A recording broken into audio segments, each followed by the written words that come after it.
completely influential with my reasoning about philosophy and why I was teaching and what I wanted to teach and what was necessary for the students to have, which was to try and go out and get a job in fashion and textile design.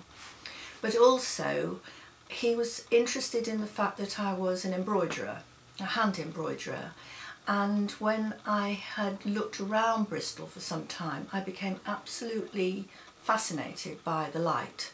Alf was particularly influential in making me aware of how the pointillist, particular Sura, broke down their colour, and I was reading at the same time how Sura had been influenced by the Gobelin tapestry makers and weavers, where in paint you have infinite colour, but in textile you have a lot of colour, but you need to mix the colour in such a way that basically the eye is mixing the colour, so that if you put one colour next to the other it'll blend or it'll bounce. So the outcome of all this is, in fact, Alf gave me some exercises to do where he would say express a ball or a cone exactly as he would with his first year students, but then I would make it in little tiny dots of stitches. So instead of a dot it was a stitch. This is a piece of work that I always think that Alf directly influenced me. It's a piece of work that he lent me some paintings for, to show how to get these greens to come forward and to recede. And he was explaining about colour. So underneath here there's very, very dark purple colours. Exactly the same colours have been used, but underneath here there's bright, bright red and oranges and lime greens, and it's getting this recession of colour and the solidity of the colour. Instead of there being dots and dots and dots of paint, I have applied different colours into my greens. So I've had green that's been twisted with red, twisted with orange, twisted with turquoise, twisted with blue, twisted with purple. And as you stitch, and in this case darn, just do running stitches across it, the colour flicks up, and as the pointillists deciphered, and very much like the Gobelin tapestry weavers, lo and behold, it sort of tends to recede in your sight.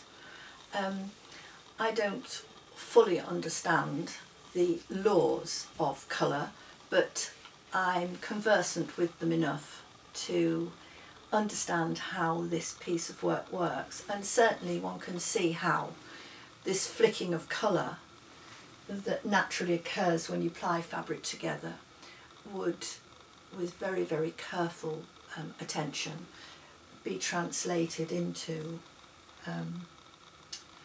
painting and brush strokes, even though this is in fact a deceptively simple piece of embroidery.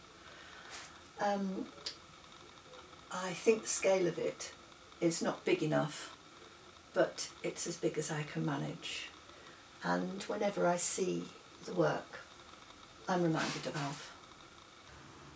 Always when I've seen Alf's work in exhibition, and also visiting him so regularly and looking around his studios, and I've been to several of the one-man exhibitions he has held, and particularly in Bath I remember one. I just wanted some of the paintings that I'd seen developing, and I could never ever afford them.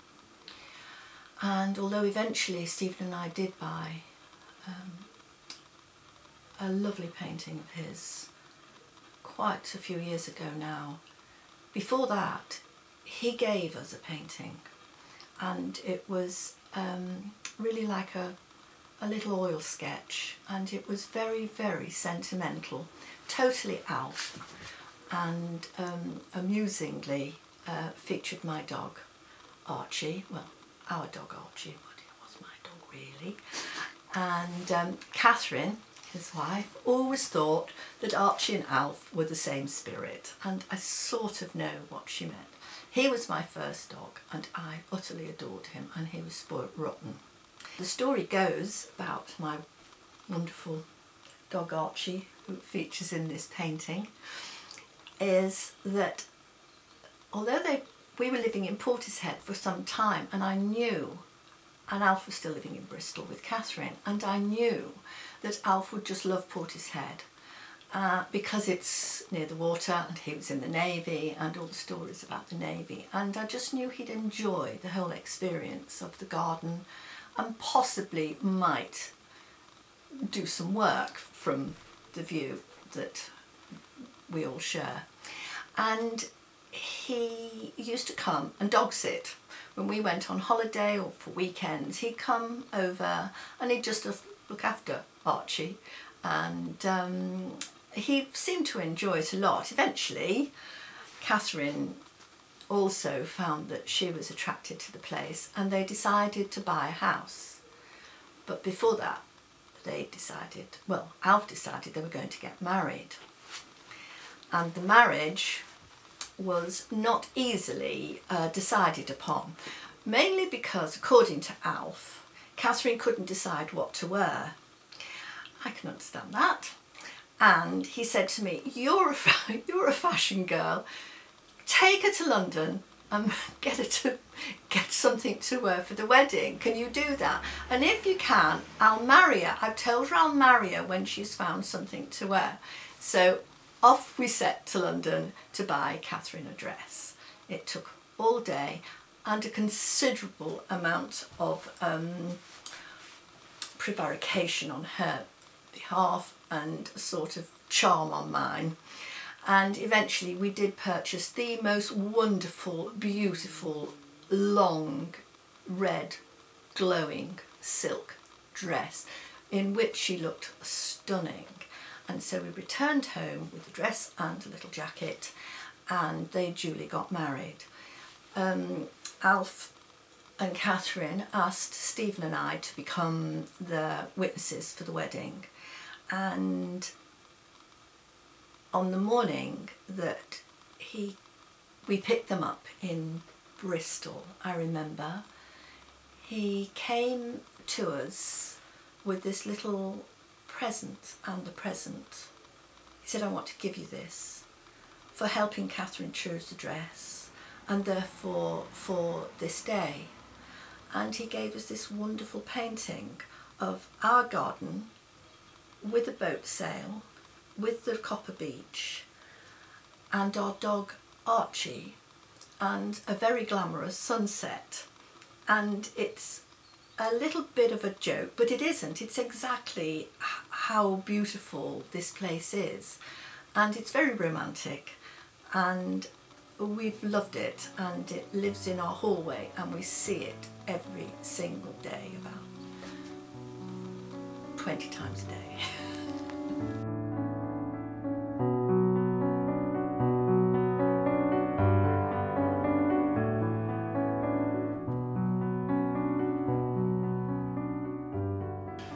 Well, my name is George Chud, and I'm a painter and wood engraver. I suppose at the age of 80 I've really got about 50 or 60, 70 years of experience behind me. I met Alfred Stockham many years ago, about 4 decades ago. In that period of 80 years, of course, you have a lot of people coming and going, and I've known Alf really for 4 decades at least. So I think that our relationship is very long-standing, and the relationship between Catherine, his wife, and myself and my wife has been really sort of interesting and fulfilling, and I hope he feels the same. What I've liked about Alf's work and the collection of paintings that I have are not really typical of what he does, because he has all sorts of ways of looking at the world, but in a way they are sort of examples of my own idiosyncratic taste. But what I like about them very much is that almost transcendental quality that they have that goes beyond simply the design, the colour, the shapes and forms. He has I suppose some people say, poetic or lyrical sort of character behind his paintings. If I was placing Alf in a kind of within a European context, I think he very much is part of the Northern European romantic tradition, and part of that is the British approach, which we call the lyrical approach or the poetic approach to painting, represented by people like Paul Nash, for instance, or Samuel Palmer and so on. His work has that kind of feeling that is very particular to English painting, but at the same time is very well aware of what is happening outside, if you like, the School of Paris approach, which is dealing with realism and, you know, impressionism. Alfred's very much aware of people like Emil Nolde, I think, and people like Edvard Munch, and going back even further, Caspar David Friedrich, where the mysticism of their paintings is what it's all about. And it's that, I think, that I found very interesting. But one of the first ones we bought was a painting called The Avenue, painted in 1978. And it was a lone jogger. You looked at the painting, you looked at the jogger, and you looked at the back of the jogger, and the jogger was jogging down, if you like, the avenue, a bit like a Hobbema painting in a way, and over beautiful painted trees, quite big, and the little figure in nature. Somehow you could project your own sort of, you could imagine yourself that person. And there he was, looking to the future, looking through the split between the trees, and you almost had that sort of transcendental sort of exchange of wondering what was happening. And it was more than just simply the design, it was that additional lyrical and poetic sort of addition that again attracted us. If I think of the Hop Garden, which is a different painting entirely, and you could almost say that it looked very much like or influenced by an impressionist handling, or post-impressionist handling. I know that Alf was a very keen student of George Seurat, the post-impressionist, French post-impressionist. But if you look at the way he handled the paint, this pointillistic effect, he wasn't using divisionism that Seurat really was famous for, that is, trying to create an optical mixture of complementary colours. He was using the pointillism as an emotive statement, using the dabs of colour, the thick paint, and bringing together quite a lot of arbitrary and, if you like, intuitive colour schemes, but the actual texture of the paint gelled it all together into an interesting continuity. And the beauty of this painting, it always reminds me very much of perhaps a Turner painting, where you look into the painting and the atmospheric perspective of it as it goes into the distance, and the colour changes, and it becomes, if you like, becoming almost nothingness as it goes into the distance. This sense of nothingness where you can actually fill with your own interest, with your own sort of experiences, I think is very interesting about the painting. If I look at the painting Le Trasimeno, which he painted, I think around about 1980, 81, 82, this is a smaller version of a large painting that he exhibited with the Fine Art Department at the Victoria Rooms. I like the painting simply because it brought together three of his main components that he always uses: figure, yacht and tree. The sublimeness of all that, the mellowness of all that, comes through the colour, of course. And I think it's an interesting comparison to the earlier Hop Garden, painted not very long afterwards.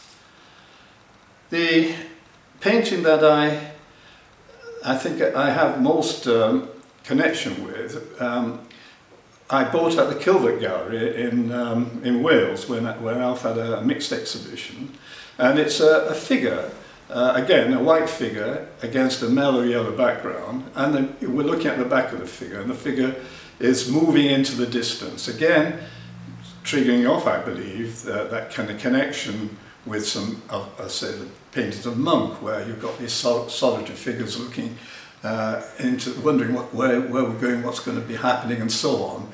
A kind of involvement with the spectator that you have to contribute to. These are not paintings that describe the world around them in a kind of realistic way. They are paintings that bring you into that world. And I'm sure that when Alf paints these paintings, he's probably not aware of that, because he's really interested in the design, the colour and the texture, and is very, very sensitive about all that. And I'm sure that, without going too far, There is a kind of religious intensity about the paintings.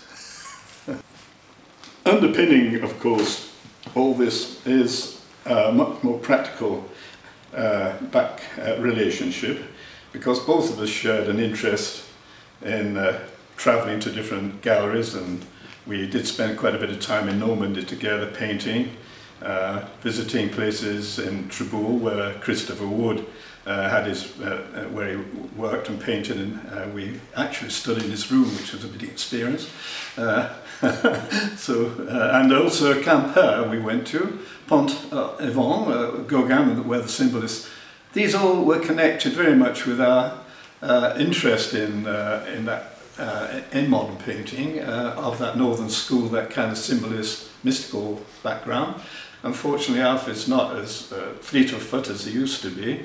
My own role seems to be that more of a chauffeur without the hat, but we are sharing in the last few months, or last year or so, our interest in pottery, and we keep going together. We talk about art, and I think it's been great to know him. This is a nice sentiment from Alf. It says, "Dear George, just a note to say thank you for my lovely birthday lunch," and then in brackets, prawns. "We must meet up soon and talk about painting. This is one of my low-tide Brancaster paintings. I hope you like it. All the best, Alf." And I like it very much. Thank you, Alf.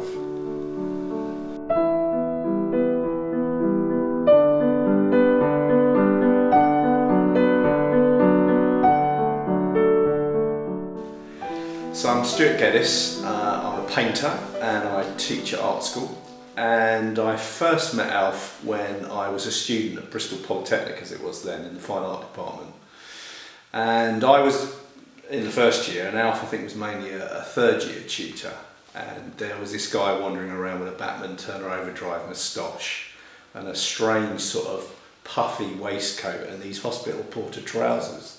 First of all, I thought he was just clearing up the studio at the end of the day, but then I discovered he was the main third year tutor. But no, he was